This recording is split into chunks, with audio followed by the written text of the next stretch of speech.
This podcast contains explicit language. Bafangu! Houston, flight is go. Myla, let's go. SPM. Safety contact. From Assignment X, thesoniashow.com, and Amalgamated Storytelling, this is the Dorking Out Show, the podcast for people who love stories from movies, TV, books, podcasts, and everywhere else. Welcome to Dorking Out. My name is Sonia Mansfield, and in this episode, I am dorking out about the Halloween movies with my podcasting sister from another mister, Margo D from Book vs. Movies, The Best Neighbor Podcast, Fit Bottom Girls, and Not Fade Away. Thanks for coming to talk about Halloween with me, Margo. Well, thank you for inviting me. I've got a glass of wine in preparation. I have been drinking beer, so this is going to be really good, you guys. If we get a little sloppy, you're going to have to forgive us. It's a Friday evening. Yes. We've deserved this. Yep. And it's kind of turned into like a weird Halloween, old movies, new beer, old wine edition. Well, there's 11 Halloween films, by the way, so. And I've seen 3 of them. I've seen 5. Good job. Thank you. I'm not a completist. You are dedicated to this podcast. I certainly am. So originally we had planned on talking about the new Halloween movie, and then it turned into, let's talk about the Halloween franchise, but it's really more focusing on like the original, the 1998 one, the 20 years later, and then I'll talk a little bit about the new one. I don't want to spoil it for people who haven't seen it yet, but I will talk about it a bit. And that one is a direct sequel to the original movie only. So actually, I'm kind of a perfect audience for the new one because I've really only seen the original and then the new one. And then after I saw the new one, I went back and watched H2O. And normally, I try to be a good person for the show and watch everything, but I'm dealing with an injury and I can't go by myself to things. Yeah. And I literally could not find anybody who was able to go with me on the days and times that I could go. So you are my conduit to Halloween 2018. I think this is a perfect balance. I think you and I can fill in the blanks for each other. Perfect. And then we'll just have a good time talking about it. And I know you're not like really like a slasher movie fan, and I would say I'm not really one either. So anyone who's listening who's like a really big fan, maybe take whatever we're saying, take that into account. Like with a big grain of salt. Yeah, we're not like slasher movie people. But what's your history with Halloween? Have you so you've seen like 5 of them. Did you see any of them in the theater, or do you have ones that you revisit every year around Halloween or anything like that? So for me, when I was a kid, Halloween, I wasn't old. Obviously, I was a little kid when the movie came out in 1978. Yeah, but we're probably like 7, right? I think sure, let's say that. We weren't even born yet. Yeah, I was a fetus with shoes. Mm-hmm. But I wasn't old enough to see it, and obviously I wasn't. But I had babysitters that had seen it, and they were talking about with the scary, scary movie that they saw. And then years later, it was on. It was like you used to have to wait for things like 2 or 3 years before they made a version for television. And I remember we were very close with a family called the Halliday family. And all the kids were the same age. There were 7 of us. And they came over and we all watched together. And our parents took turns getting drunk in the kitchen and then walking into the living room or the den, yelling at us because we were screaming so loud, like the entire time. By the way, I go to those kind of parties now, but I'm like your parents. Yes. Oh, they would just kept yelling, please stop it. Like we were screaming the whole time. I absolutely fell in love with it. And I do like horror movies. I like scary movies. I'm just not into the super gory ones like the Saw movies. No way. Yeah, I haven't even seen a Saw movie. Oh, they're horrible. That would not do it for me. No. But it was fun, like actually rewatching the original and then seeing this one in the theater. And then even watching H2O, because I keep thinking in my head, I'm like, I'm not really a slasher movie person. But then I watched these and I was like, oh, these are really fun. Like Right. Like, I actually had a good time seems weird when you're watching people be butchered, but like, I did enjoy watching the movies, and especially the first one. It really is like the one that kind of perfected the formula. So when you watch it, you're like, oh, it all kind of started with this one. And I hadn't seen it in like 20 or 30 years. And I think my brain like filled in the blanks that it was much gorier. And then when I watched it, I was like, oh, this isn't nearly as gory as I thought it was. It's pretty tame. It's almost PG-13 by today's standards. Compared to like Game of Thrones, right? This is nothing. Exactly. It's nothing. I know, and it changed everything. There's a great podcast, by the way, I would recommend to people, and it's called Halloween Unmasked, and it's hosted by movie critic Amy Nicholson. And she really goes into the history of like John Carpenter and Deborah Hill, who's a big hero, by the way, in these movies. She's one of the first really powerful women producers and helped put the first film together. She doesn't get, I mean, she really deserves more credit than she kind of gets, but she passed away a few years ago to cancer. But anyway, it's called Halloween Unmasked. Fuck cancer to hell. But it's a great podcast. It really goes into the history of it. So you guys are super want to deep dive, that's the place to go. And that's where I learned about, like, they made this movie for $300,000 and there was like no expectations. Isn't that crazy? And it made $30 million.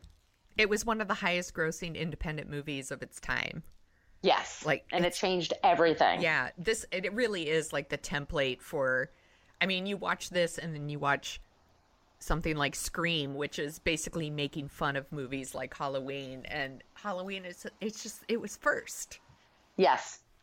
And how much do you love Jamie Lee Curtis? She is fucking rad. And that's one of the things I wrote in my notes. It's watching the original, I guess I'll just keep calling it H2O, and then the new one.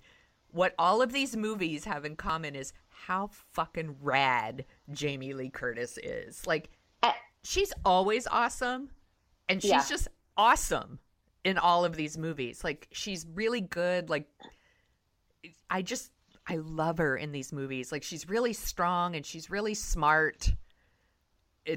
She's really great. I love the character of Laurie because she's not, she's kind of insecure, and gangly. Yeah. But she's very smart. And she doesn't try to hide how smart she is. And I love that about her. I love when she's daydreaming and then the teacher calls her out. Yes. And she just instantly can give the answer right away. And Jamie Lee Curtis, she's 19 years old. Her mother is Janet Leigh. I mean, her mother was in Psycho, which is one of the biggest horror films of all times. It's incredible to think about her pedigree. And she holds it all together. And by the way, my favorite character is Annie, played by Nancy Loomis, the curly-haired friend. Yes. I love her so much. I just think she's hilarious. She's walking around in the men's shirt and her clogs, and her knee-high socks. I was cracking up at that because I've babysat a lot back in the day, and I spill on myself still all the time. Yeah, of course. I never just take my clothes off and wash them.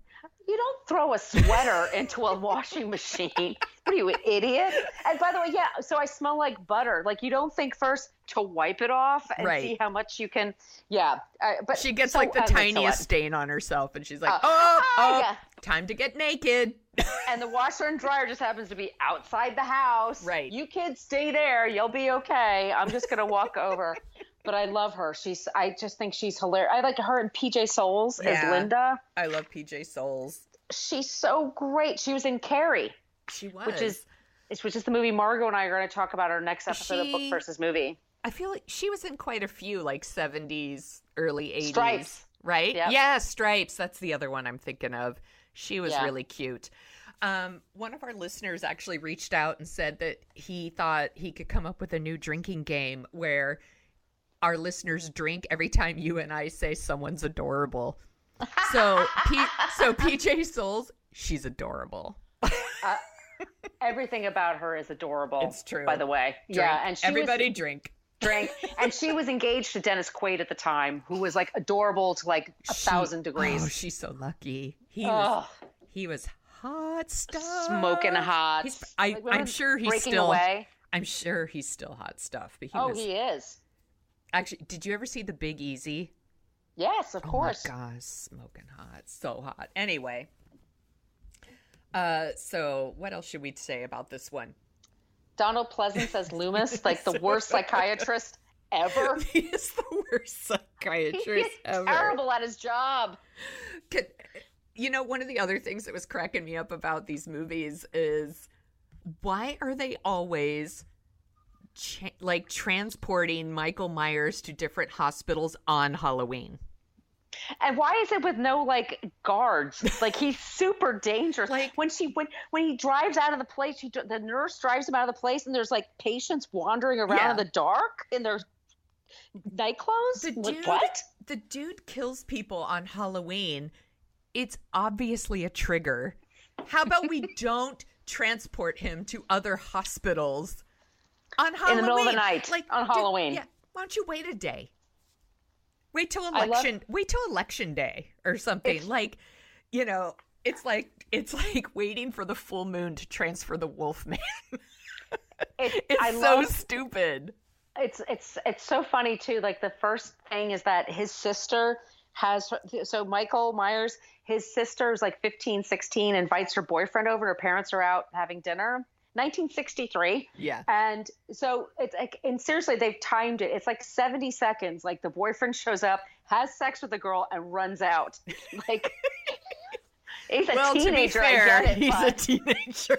I mean, still. But I love it because he stabs her, which is terrible. Yes. But then, like, he goes out of the house and he has this long knife. Yeah. And this little boy, and he just stands there, and the parents just kind of lean over and take the mask off. Right. And they just stand there forever. Yes. Like, well, that's odd. What's going on here? And he's just panting. What's going on? They stand there forever as they pan out. It's hilarious. When he, like you said, it's like a few seconds. They're like upstairs for a few seconds as he's walking up the stairs, and then the boyfriend's on his way out. And I was like, I was thinking how funny it would be if Michael got to the top of the stairs and his sister's there just looking disappointed. Like, it's like, you think you're disappointed now. Guess what? It's just like, are you kidding me? But it's a great opening shot. I mean, it really is. In the middle of it, and it's really creepy. It is. It's super creepy, and he's a great villain. I mean, he's just, because we find out as we go along, nothing can kill him. He starts as a little boy, but that's one of the other things I was trying to figure out, because I haven't seen all of the movies. Like in the first one and in this last one, Michael Myers he's a human being who, I would argue in this last movie, maybe he's a little too old to be a serial killer, but whatever. He's in his 60s? Yeah, right? I was like, how can he do all this? He's like, aren't his knees bothering him? Yeah, right? I'm like, I can barely sit through this movie because I'm so old, and like he can like do all the things he's doing, but whatever. It seems like in the other movies, like he can't be killed. Like, is there some sort of supernatural thing going on that I don't know about because I haven't seen the other movies? Well, there's been some other movies, and there's been some speculation like there's a curse on Michael that happens upon him, and then that's why he's immortal. In one of them, I think H2O is the one, Jamie Lee Curtis like chops his head off. Yeah. And then she comes back for Halloween Resurrection. Like he overcame the beheading. Right. Which is tough for me to swallow. Does he just grow another head, or was it not him? I don't know. How much, by the way, you didn't see H2O, did you? Yeah, I watched it last night. Okay, so how cute is Adam Arkin? So cute. Okay, I love that you said how cute is Adam Arkin, because I wrote down in my notes, can I admit something to Margo, that I think Adam Arkin is really, really dreamy in this movie. Do you remember him in Northern Exposure? Yeah. Did you see that show? He played Adam. Yeah. I wanted to make out with him then. Yeah, I want to make out with him now. He's so cute. I know. He's really, really cute. And But in this movie, so first of all, and now that we're talking about 20 years later, what's up with Josh Hartnett's hair? It looks like he cut it with safety scissors. It's very 90s. It's like the George Clooney circa ER haircut, but gone wrong. Oh. I think it's his first major film, too. Yeah. Or one of them. Yeah. And Michelle Williams is in there with her, like, super, super thin eyebrows, like they were shaved or something. Super 90s eyebrows. Yeah. Yeah, that's Laurie. Like, so they're pretending that 2 never happened. Did you ever see Halloween 2? I didn't. So Laurie Strode is in the hospital, and Michael escapes being shot. I think it was 12 times by Loomis. Sure. And he winds up at the hospital. And at the hospital, I was saying to you, it is the darkest, quietest hospital ever. I just spent a week in a hospital with an injury. I wish it was that quiet and dark. I would put up with the murders. Right. I couldn't get a wink of sleep. I'll take my crazy. chances with the murders if I could get some goddamn sleep when I'm in the hospital. One of the murders in 2, there's a nurse who's the nurse for the preemie babies. And she goes off her shift to have sex with a janitor in the hot tub. Wait, so this hospital has a hot tub? Like a therapy hot tub? It's like a therapy hot tub. So she is having a fling with the janitor. And instead of waiting until their shift is over and then doing whatever the hell they want, they meet in the hot tub. And, of course, she gets naked. They both get naked. Yeah. But of course, it's the actress is naked, and then Michael, shows up and then turns the heat way, way up, so she burns in the hot tub. And that's I don't mean to laugh. How she dies. I'm just thinking that I can't think of anything more unsexy than getting naked and having sex in the therapy hot tub at the hospital. Well, you have, by the way, preemie babies that you're in charge of. Like, God forbid something happens to one of them. Do you know what? You know what would really turn me on? If you put on one of these ankle braces and pretend your leg hurts. He even get says in the to hot her, tub. He even says to her, like, we just need like 15 minutes. I'm like, ooh, thank you. Ooh. Thank you for that. Did he used to go out with Did he used to go out with Michael Myers' sister? He's a dreamboat in comparison. 15 left minutes. Michael Myers' sister. Yes, 15 whole minutes. Jeez, I don't have all day. It's so dark you can't see anything. And then Jamie Lee Curtis, she doesn't get there until the very, very end. And Laurie's in the hospital because she's in shock and whatever. So at some point she's in the parking lot. And she can't use her legs, so she's like crawling, like in that painting, Christina's World. Like she's crawling through the parking lot. Why of can't the hospital. She use her legs? At some point, she trips and falls, and then she just starts crawling. And then that's when Loomis shows up with the nurse, the same nurse, Marion. Okay. Who was in, and then Marion's the one in H2O that's a mom, and they kill her in the first 5 minutes. Yeah. I wondered if that was her. Yeah, that was her. Okay. And then that movie also has LL Cool J, and I'm going to spoil. Yeah. Wait, he gets killed but doesn't get killed? Yeah. It's so weird to me that, first of all, he's like the worst security guard. So we have sucks. So we have Loomis, the worst psychiatrist of all time, and LL Cool J is the worst security guard of all time. People are bad at their jobs, basically. They are. That's what you get, everyone. You get murdered by Michael Myers when you're bad at your job. Yeah, I don't understand. He gets killed and then he doesn't get killed. And what was I was also confused by the idea that Laurie was teaching a class that her son was in. Yeah, she works at a school, and then I thought teachers weren't supposed to teach their own students. Right? I thought that was really weird. And then because I've never seen 2, I didn't understand that Michael Myers was Laurie Strode's brother, which apparently is a thing in all these other movies. By the way, not a thing in the new movie. So in the other movies, there's the brother and sister, and then there's also another sister, but she's mute and she's also a killer. Oh, nice. It's just crazy pants. So I was very confused that Michael Myers was Laurie Strode's brother, and so I looked it up. and they said that she was put up for adoption by her family because they wanted to keep her safe. And I'm like, so you put her up for adoption and she was adopted by a family that lives around the block? In Haddonfield. Yeah. Yeah. Like, they're like, oh, the people that just live on the other side of your house where the murders were, they adopted her. It's fine. She'll be fine. It's a foolproof plan. Yeah. What could go wrong? What could go wrong with Lori in this situation? I was very confused by that. I did really like Janet Leigh in H2O, though.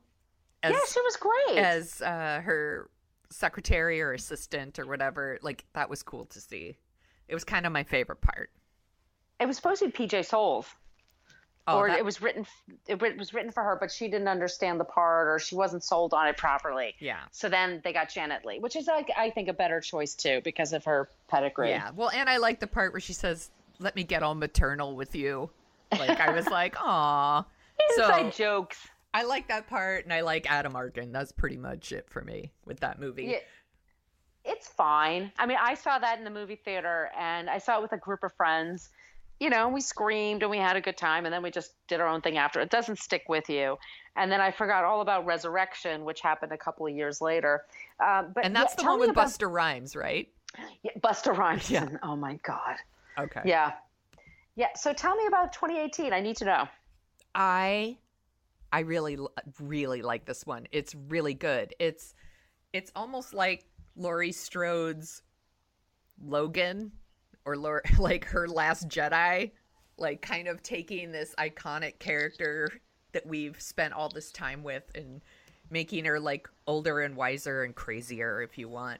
But it's directed by David Gordon Green, and he did movies like George Washington and Pineapple Express, which is like it's like a really weird eclectic mix. But this one is written by him and Danny McBride so there are like some weird jokes in this movie where I was like, that seems out of place. But it's really good about like, so it just completely disregards all of those sequels. It's just a sequel to the very first one. So none of that like supernatural curse, he's her brother, whatever, like none of that is a thing. And it's really like, she is very traumatized about what happened to her.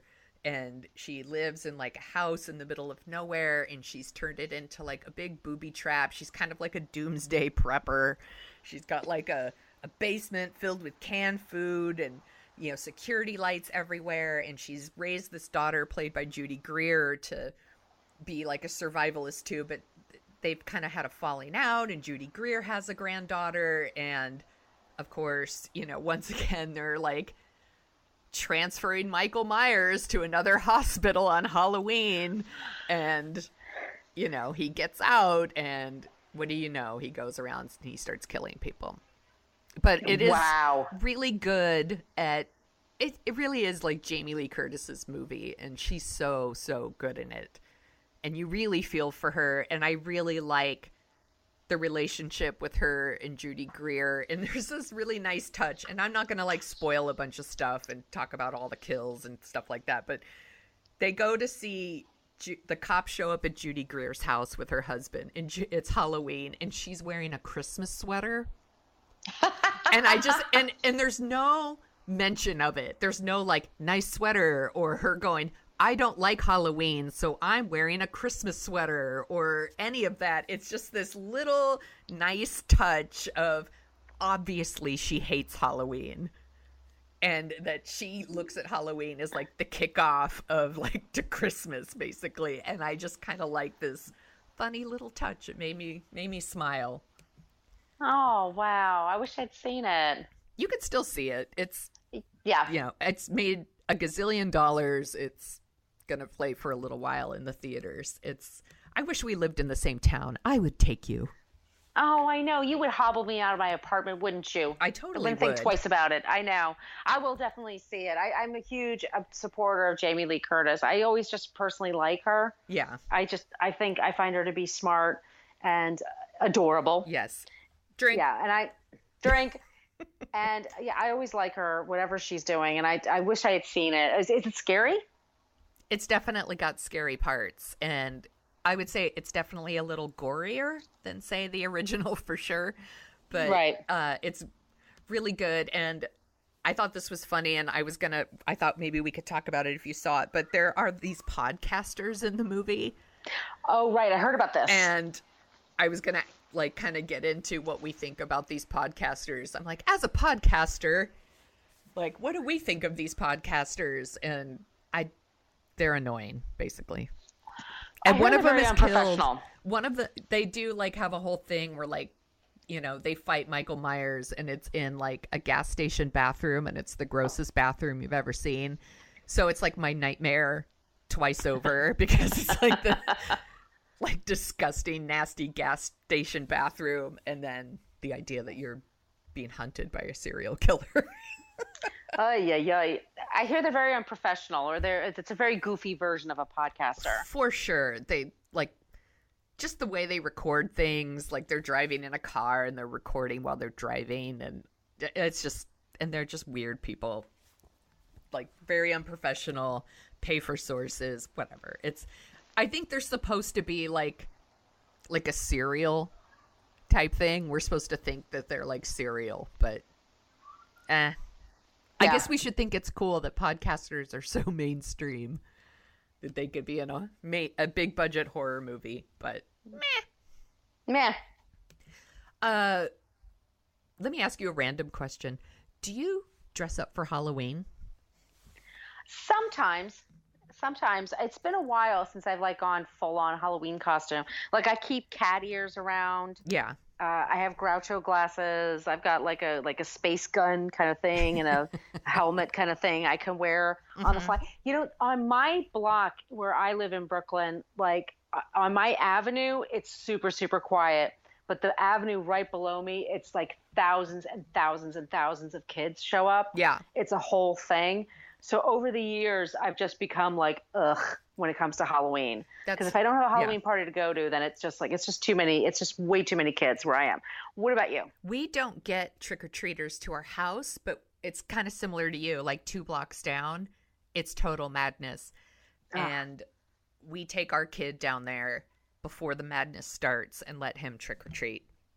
And then we come back and he goes to bed and we watch usually The Haunting. Oh, okay. Or House on Haunted Hill, the one with Vincent Price. Something like that. We tend to watch one of those on Halloween. You'll love it, though. My son is dressing up as a cat this year for Halloween. Oh, that's so cool. He's so cute. Yeah, my co-host for Book versus Movie, Margo, we just had an episode, and she told me at her office where she works now, and she got a new job, everybody gets like super competitive on Halloween. Like they get really, really into it. And it'll come to me in a second, but she told me what her costume's going to be. Oh, whatever happened to Baby Jane? Oh my God. Yes. And that's I said, awesome. Please tell me you're going to drive to work like full on with that getup on. And she says, no, I take public transportation. I can't. That's even I have to get dressed at the office. No, she needs to get dressed at home and take public transportation that way. That's what I say. I once saw a guy dressed up totally head to toe, and it wasn't Halloween. It's a New York City subway, some other time of year. Edward Scissorhands. Yeah, and I mean everything. And just being a New Yorker, he sat across from me. I'm so irritated. I'm like, ugh. You're man-spreading. You're taking up 2 seats. To be an individual. Asshole. But yeah, New York on Halloween, like there's the Village Parade in Greenwich Village, which is so crowded, but so amazing. Like really filthy costumes and very politically active people.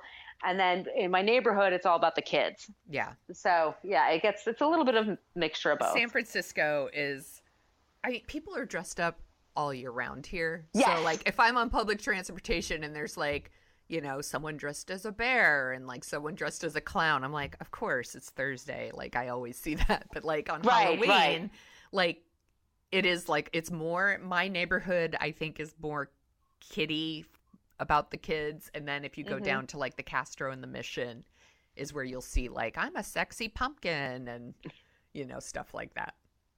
I heard there's like the costume is for, this is what Megyn Kelly first freaked out about, but it was like, there's a sexy Handmaid's Tale costume, which is ironic.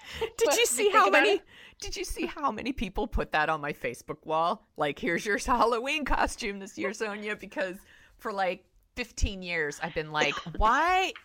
I've been joking about like the idea of the sexy pumpkin costume, and I'm a sexy baby, and like all this stuff that like women just always like take costumes that are inherently not sexy and sexy them up. And everyone's like, here's your costume, your sexy Handmaid's Tale. Paul F. Tompkins, the comedian, he has a whole bit about that whole thing, and that he saw there was a costume once, and it was for a sexy bee. and he said, what if like a woman said to her, like her boyfriend says, I love sexy bees, and then never wanted to say it again. And so she dressed up as a sexy bee for Halloween. And he just looked at her and goes, you don't understand. I actually want to fuck a bee. It just made me laugh so hard.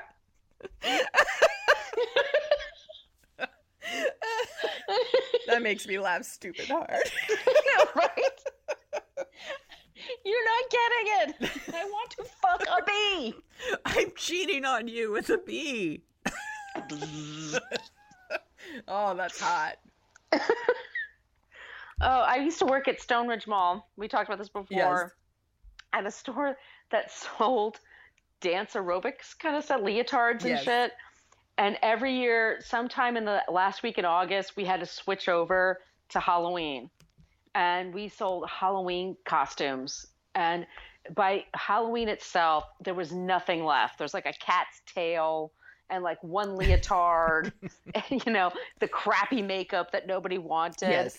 And you would get so sick of Halloween by then. You were just, I think that's part of my problem. Yeah. Because by then you're just like, ugh, I don't even care anymore. Yeah. It's just, I feel bad for people who work at Halloween stores. Oh. Because it's brutal. Because people are so stupid. They don't know what they want to be. Yeah.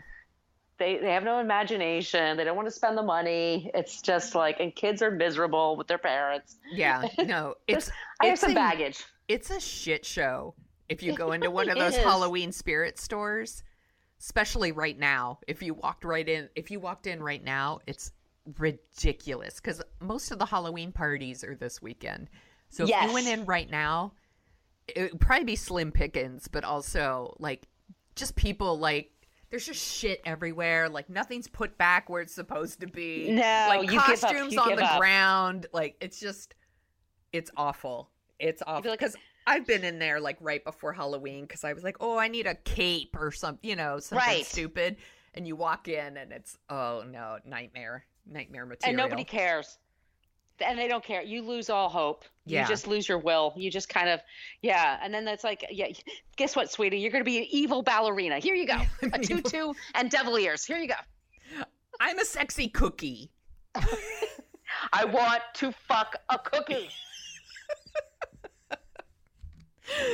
I have nothing to wear. I guess I'll just be Josh Hartnett from Halloween H2O.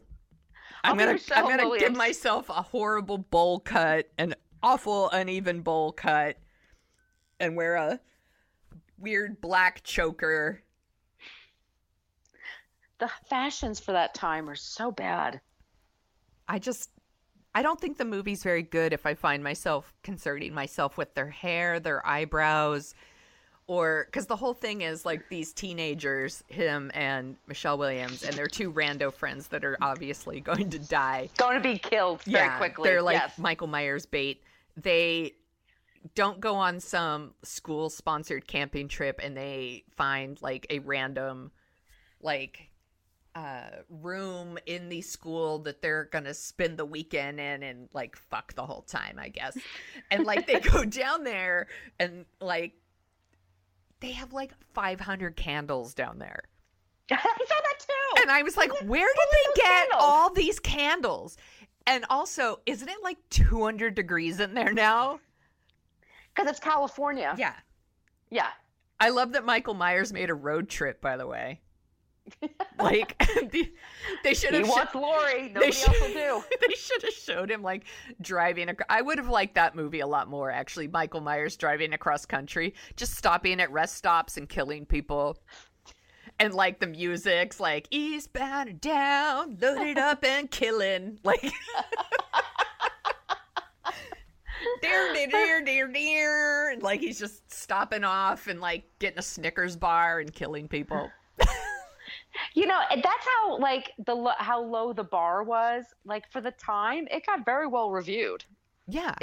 As far as those Halloween movies went, because there's 2 and then there's 3, which doesn't even feature Michael Myers. Right. And it's a famous cult classic. It's a piece of shit, by the way. Oh, is it? I haven't seen terrible. it, but it's been recommended to me like by multiple people, but you're telling me no, it's terrible. I mean, it's one of those things like it's so bad it's good. Okay. And it depends like how much time do you really have to devote to things? If it's really limited, don't even bother. Right. Because the payoff is not there. But there's this mask that this evil company is selling masks, and that everybody buys the mask, and then on Halloween their faces will melt. Spoiler. And there's no Michael Myers, there's no Laurie, there's no Haddonfield. It's just a really annoying song. 8 more days till Halloween. I'm not kidding you. Why do they want everyone's face to melt? I don't get that. It's does the ringleader have a melted face and he's like, soon you'll all look like me, or there's a thing in the 80s. He's just evil. There's a thing in the 80s, this idea of devil worship, and like the devil just wants to kill his own people, his own fans. Like Judas Priest had a record and it had backward masking on it, and the kids heard it and then they shot themselves. Yes. And everybody bought this. I remember arguing with somebody, and I'm like 14, and I'm like, that doesn't make any goddamn sense. Why would you kill a fan? One person who's buying your shit. Yes. Right? You can't make money if they're all dead. Yeah. What is the point of this? And that's like Halloween 3. Like you're just all these people are gonna buy a mask and they're all gonna die? Yeah. Well, what does that accomplish? And I guess I haven't seen it, so I don't understand why he wants their face to melt. It's completely ridiculous. I mean, it's unintentionally hilarious. And if you have room for that, fine.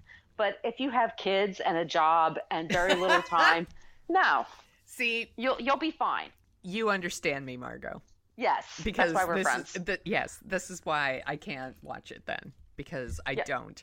I'm like, I have to make time for shit like Flashdance and stuff for our future episodes. I don't have time. A League of Their Own. Yes, for League of Their Own. Well, that one's actually good. But, oh, it's so good. But I don't have time for Halloween 3 because I have to make room for Flashdance. If you're a stoned college kid, it's fine. Right. If you're laid up with an injury and there's literally nothing else, Netflix, Hulu, Amazon, iTunes, fine. But it's in my opinion, you'll be fine without it. Okay, good to know. Then I'll skip it. I did see parts of 4 and 5 because it played at my movie theater, and I think 5 has Paul Rudd in it. Oh, he does. But he plays the grown-up version of the boy that Jamie Lee Curtis babysits in the first one. Is that Tommy is his name? I think so. It's Lindsay and Tommy. Yes, Kyle Richards is one of the Real Housewives of Beverly Hills, and I do watch that crap. You do. And I like Kyle, but I'll say this. Her sister is Kim Richards, who was a child actress. Yes. They're both child actresses. So on one of the seasons, the first seasons of Beverly Hills, a new housewife shows up, and she had a broken foot, and she shows up at a party with her crutches, and she gamely shows up, goes to the party, and then Kim and Kyle hide her crutches for no reason. And they thought it was hilarious that this poor woman was couldn't go to the bathroom or something because she couldn't find her crutches. That is so mean. So Kyle Richards can go fuck herself. So anyway, but she's great in the movie. That's so mean. Isn't that mean? And she tries to be really nice now. She does a lot of nice things on the show now, but I can never get over that. Yeah. Because that's so inherently mean. So Kim Richards, she was the one who was in Hello, Larry. And Return to Witch Mountain and all of that, yes. Right? And so when I was younger, people used to tell me I looked just like her. Oh, she was cute. Well, I don't know how. Really long hair. I have no idea what she looks like now, but I remember that people were like, "You look kind of like the girl in Return to Witch Mountain." And I'm like, "If you say so." I never saw it.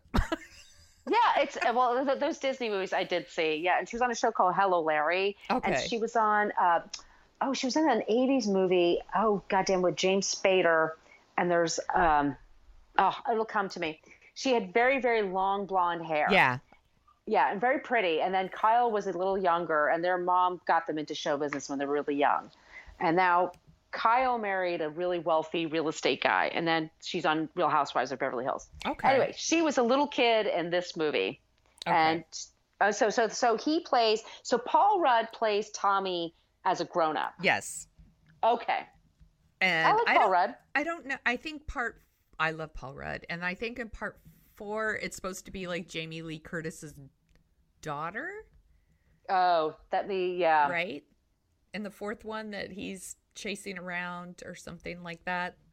I'm not, like I said, not super familiar because I didn't watch it, but it did play at my theater. And I have to say, like, the theme music for Halloween is so iconic and so creepy. And it used to play over the end credits. I'm in there like cleaning the theater. And I always had to make like I couldn't go in there until all the lights were on, like, because that music is really creepy. That's John Carpenter, by the way. And he was in a band in the 60s when he was in college, and he has a music background, and he came up with that. Well, I know that he tours and plays. Oh, he does? Yeah, and plays like his different like themes that he's done for his movies over the years and things like that, which I think is super cool. That is cool. I would totally see that. When I went to see Christine last year at one of the theaters here in San Francisco, they played like a music video of some song some instrumental song he did, I think. And it had like Christine in it, like the car, and he was in it. It was very fun. It was very entertaining. That's my mom's favorite Stephen King movie. Christine, she loved it. Oh my God. That and Silver Bullet. Yeah, we talked about it last time. Yeah. Last week with was it Neanderthal John Travolta or caveman John Travolta, which is my favorite description ever. It is my favorite so too. Apt. Yeah. So I saw also, I forgot, I saw the one that Rob Zombie directed. I saw the first one, not the second one. Yeah. So how is that different than the original? A lot more tits. Well, I'm sold. Exactly. His wife is in it. His wife plays Michael Myers' mother, and Michael Myers' mother in Rob Zombie's world is a total trash person. Mm. Like, she sleeps with a lot of guys. I mean, it's setting up the slut shaming, and this is why he's messed up. If it's not one thing, it's your mother. Awesome. His mother drank too much and had sex with other men and lots of other men, and that's why he kills people. Cool. And yeah, it's stylishly, I like Rob Zombie's style. It's kind of fun, but it's like that stuff. It's like the overall theme of it, I was like, yeah, I'm not buying this. It's, no. I am not familiar with the works of Robert Zombie, so I have not seen this movie, but I love your idea that he's killing people because of all the, it's basically a big slut shaming. So he's like running around killing people, yelling like, not all men, killing people. It's so, I know Rob Zombie because of Beavis and Butthead, because they always played his videos. That's kind of which is not an insult to Rob Zombie, by the way. That's totally how I know who he is. That's mostly what I know him from. I mean, I always think he's smart and interesting when he's being interviewed. He's interviewed quite a bit, like, to talk about social things, and I think he's very smart. I wanted to like it because I like Halloween. I liked the idea that he did his complete own thing in his own way. He didn't try to imitate John Carpenter in the slightest. He did his own thing, but I was like, yeah, but we'd really have to make the mom the root of it. That bothers me because he's a fucking psychopath. Right. Yeah. I do like, he made like Devil's Rejects and House of a Thousand Corpses. And I know that those movies definitely have big fan bases. And, you know, I like that there's different voices in horror. I don't know if Rob Zombie is for me. I almost called him Robert Zombie again. Robert. Well, that's what his mother calls him. I don't know if. Yeah, that's right. Hello. Bobby Zombie. My father is Robert Zombie. I'm Rob Zombie. He's my brother. I call him Bobby Zombie. don't know if Rob Zombie's movies are for me, but I will give them a shot eventually. Yeah. And one of the things I like about the new one, I do think it is very respectful of the original John Carpenter one, but it's also its own thing, which is important. Like, I don't want like watered down John Carpenter. So I appreciate that it did that. And like I said, I really think Jamie Lee Curtis is the shit. Well, what happened? Yeah, what happened was that the rights went to Miramax, and then Miramax, part of Miramax at the time in the 90s and the 2000s was Dimension Films, which Bob Weinstein ran, if you heard the name before. And then the rights kind of fell away, and then Blumhouse Films. Okay. They took it over. And so he had to get, or felt he should get permission from the other directors of the other iterations to say, look, I'm going to ignore what you did to do this, but I hope you understand why. And he got everybody up to Jamie Lee Curtis, and then he had to talk to John Carpenter. And this is from Halloween Unmasked, by the way. But so he goes to John Carpenter, and he says, hey, I just met with Jamie Lee Curtis. She's really nice. She was really warm. She's really sweet. He's like, yeah, that's true. I'm not. And he's like, okay, then. And then he told him what he was going to do. And then John Carpenter eventually got on board. He liked it. And then he said in this interview, he goes, yeah, I guess I should have talked to Rob Zombie, huh? That's just how much like Rob Zombie's like not respected by everybody with this franchise. But yeah, whatever. I will say one of the other things I liked about this movie is that it seems that Michael Myers is a actual human being in this. It doesn't have the supernatural thing. But he is like kind of a boogeyman. Yeah. And one of the things that, I don't know, kind of turns me off about maybe the later Michael Myers, and maybe the reason I haven't watched a lot of the Friday the 13th and the later Nightmares, is that people stop relating to the victims or intended victims, and they seem like they're more interested in the slasher. Yeah, that's what happens quite a bit. Like, yeah, all of a sudden Michael Myers is the hero or something, or Freddy's the hero, or Jason's the hero, and I'm not super comfortable with that. So maybe that's partly why I've not run out and seen those movies. I think that the new one is not like that at all. Like, Michael Myers is not a hero. He is a gross, nasty murderer. Do they have an explanation for him, or he's just psycho? No, I think he's just a psycho. Okay. And there's a lot of, that she's kind of a psycho too. Because it probably runs in the family. Yeah, well, there's no hint that they're related, because that was, I guess, introduced in part 2 and not part 1. So they don't even mention that, but it's really more about the trauma of what happened in the first one has really fucked her up for like the rest of her life, that she's been afraid. And it would. Yeah, and it would. And so, she has like booby trapped her house. She's been preparing, like, the idea of it. Anybody, not just Michael Myers, but anybody could come and like just kill you for no reason is really scary. So it deals with it, I think, in a closest to realistic way a movie like this can, I think. It's really funny. good. It's funny because I was on another podcast. I'm sorry. What? I go on another podcast. You're cheating on me. I know. I am. And it was for Pink Shade. And normally the host she's into reality TV, but she herself, Pink Shade with Aaron Martin, she grew up in a cult. Oh my gosh. a Christian cult when she was a kid. So she's really into cults. And I was on her show because I'm kind of into Charles Manson and other cults. And it's something that the same thing with Charles Manson. Like, he was a psycho and an asshole. Yeah. And for a while there, people wore his T-shirts with him on it. So gross. Axl Rose wore a T-shirt with Charles Manson. I'm like, no. What are you doing? He's not an anti-hero. Oh my God, I fucking hate that shit.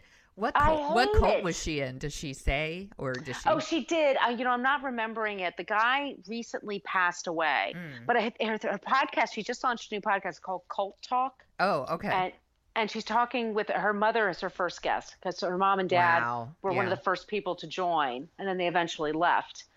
But we were just talking about, just like with Manson and with other, they just become people just describe them as anti-heroes. And it's like, anti-hero really isn't a thing, I don't think. Yeah, no. Like, you're a good person or you're an asshole. Yeah. I mean, it's just, if you kill people, you're an asshole. Anti-hero means you have somehow found a way to relate to someone who's a villain. Yeah. That's what it means to me. Like, when people talk about, like, well, Tony Soprano or Walter White are anti-heroes. I was like, no, they're full-on villains, and you found a way to relate to them. And yeah, just because you can find someone's humanity doesn't mean you can't condemn them. Right. You know what I mean? That makes me crazy. When like, well, I see I can see where his childhood comes from, so I feel sorry for him now. Like, no, that's not how this works. No. I don't feel sorry for Michael Myers. No. And no. Yeah. We're on the same page. I feel sorry for his sister, and for many reasons. Yeah. Mainly because she had shitty sex before she was killed. What a way to go. It's 16. You should have the greatest sex ever. Yeah. Come on. Womp, womp. Womp, womp. 70 seconds, people. So disappointing. Ugh. So high school. Is there anything else we want to say about Halloween? I wish I celebrated it more. I think I am recovering from my early 20s, when I worked at that place that sold the Halloween stuff. I still carry that over. Maybe this year, you know what? Maybe this year I'll make a costume. That's a good idea. Yeah, maybe I'll do that. You've got a cast on. Maybe you could think of something related. Well, I actually have a boot now, and I could put weight on it. So I kind of walk a little bit like Frankenstein. Maybe I can do a theme like that. That's a good idea.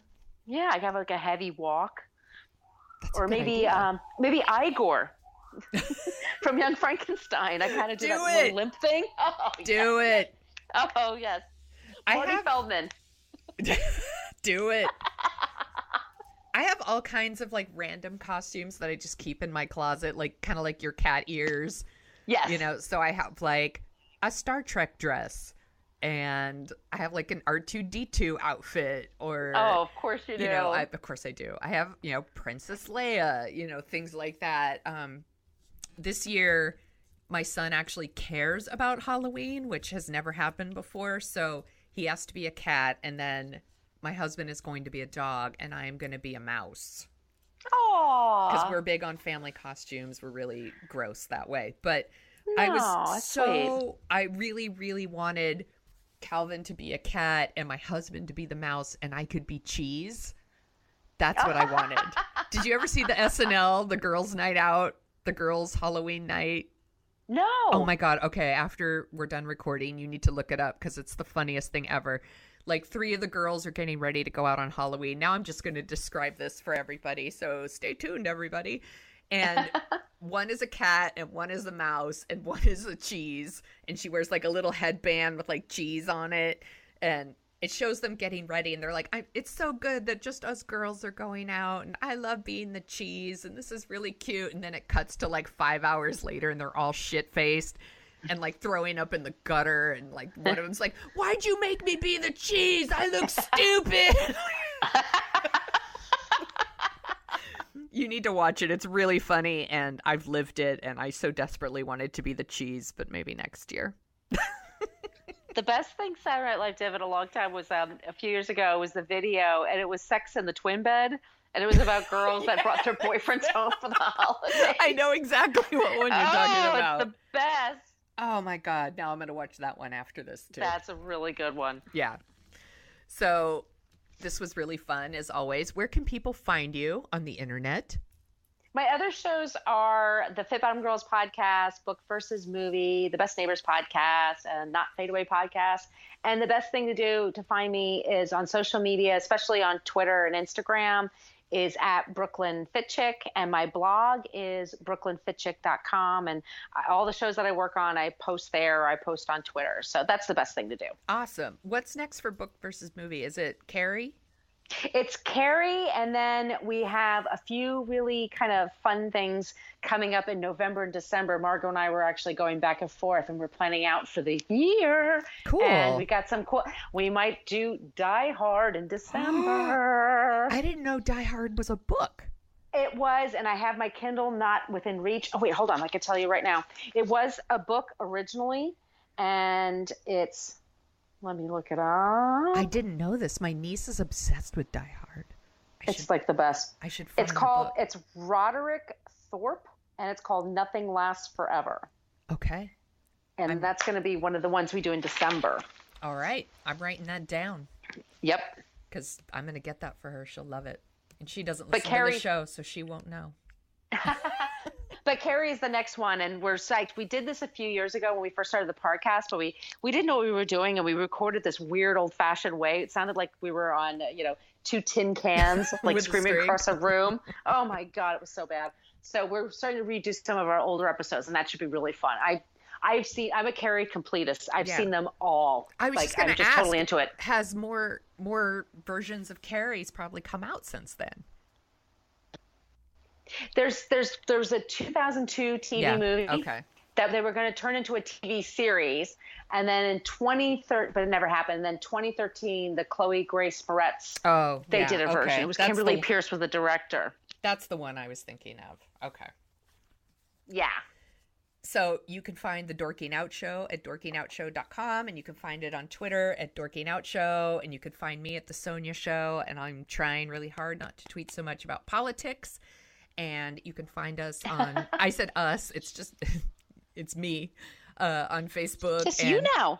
It's just me now. It's just me now, you guys. I don't know when Smith is finally going to drop the episode with him on it, but it really is just me now. And sometimes you can find Dorking Out on Instagram, but I'm not as active on there as I am on Facebook and Twitter, just FYI. And this was super fun as always. I love talking about Halloween with you and all movies. And we didn't get too slurry. I love talking to you. We didn't get too slurry, and we only said adorable a few times. Yeah, so our listeners shouldn't be too drunk. I need to order dinner now. I don't know about you. Yeah, it's time. All right, everybody. Thanks for listening, and we will talk to you next week. Bye.